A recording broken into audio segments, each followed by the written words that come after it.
जो भी करना है साफ सुथरा और डंके की चोट पे करना है। राष्ट्रहित में, जनहित में बड़े से बड़ा फैसला लेना हो और कड़े से कड़ा फैसला लेना हो, हम पीछे नहीं रहते। आप देख रहे हैं, बात चाहे भ्रष्टाचार से लड़ने की हो या फिर आतंकवाद से, हमारी नीति और नियत दोनों मेरे देशवासियों आपके सामने है। याद करिए दोस्तों, इस सिविल अस्पताल में क्या हुआ था? यह अस्पताल इंसान को जिंदगी देता है और राक्षसों ने, मैं जब यहां मुख्यमंत्री था, इसी सिविल अस्पताल में बम धमाके किए थे और निर्दोष लोगों को मौत के घाट उतार दिया था। याद है कि नहीं है? सीमा के उस पार से आतंक होता था। क्या उस समय दिल्ली में बैठे हुए लोगों का दायित्व तो नहीं था कि हिसाब चुकता करे?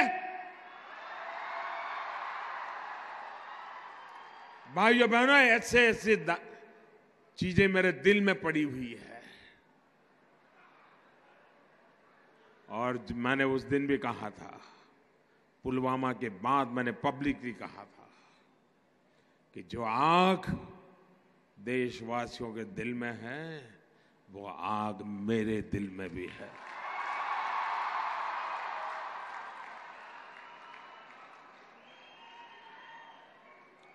अगर उस समय सरकार में दम होता तो अहमदाबाद की सिविल अस्पताल में निर्दोषों की जान लेने वालों को वहां जाकर के भी हिसाब चुकता कर देते। भाई,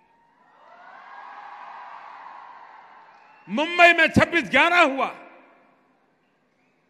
निर्दोष लोगों को मौत के घाट उतार दिया गया और हम कुछ दिन के बाद चलो अब ठीक हो गया, सब लोग काम पे लग गए। आप मुझे बताइए दोस्तों, आतंकवाद के खिलाफ लड़ना चाहिए कि नहीं लड़ना चाहिए?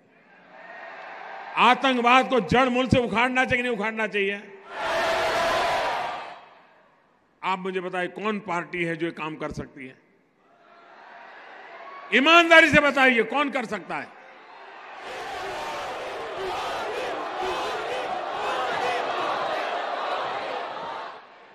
हम एक तरफ गलत करने वालों को सजा दे रहे हैं तो वहीं ईमानदारी से काम करने वालों का सम्मान भी कर रहे हैं। और भाइयों बहनों, मैं आज अहमदाबाद की धरती पर आया हूं और सिविल अस्पताल में आया हूं तो वो दृश्य मैं भूल नहीं सकता हूं। और इसलिए मैं आपको कहना चाहूंगा, 7वें पाताल में होंगे उनको भी मैं छोड़ने वाला नहीं हूं।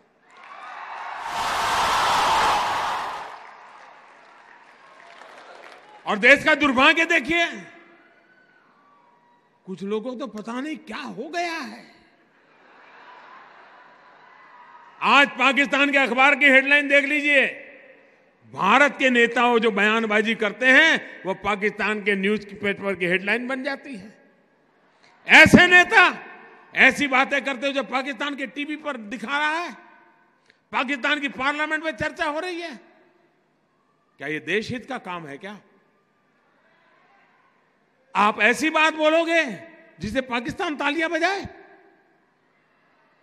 अरे देश की जैन सेना ने पराक्रम किया है, देश की सेना ने हिम्मत दिखाई है। और मैं दोस्तों इंतजार लंबा नहीं कर सकता।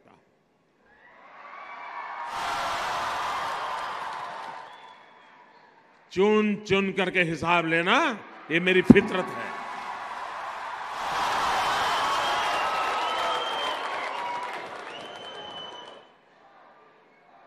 कब तक निर्दोष लोगों को मार दे देंगे?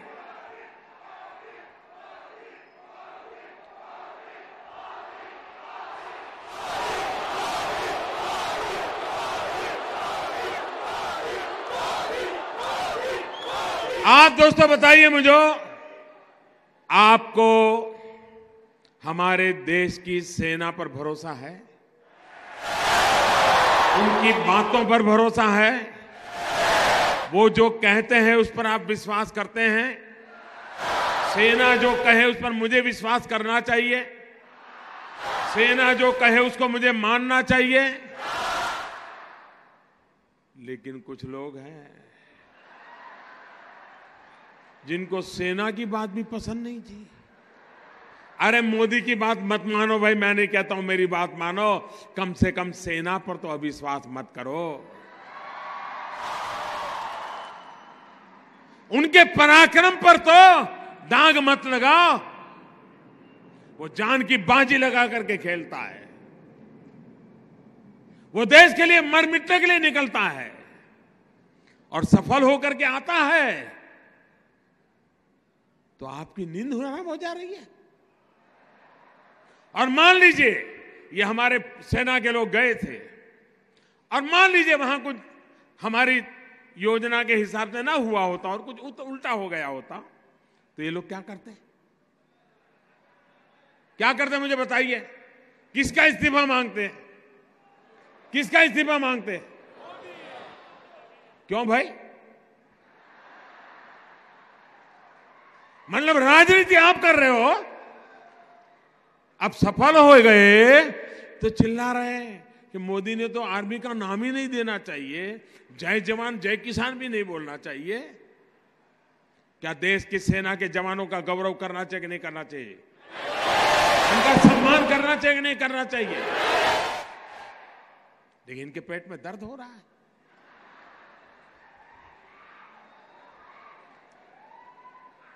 अब ये कहते हैं ये तो चुनाव वाला खेल है। जब सर्जिकल स्ट्राइक हमने पहली बार की तब कहां चुनाव था भाई? ये हमारा सिद्धांत है, हम घर में घुस के मारेंगे।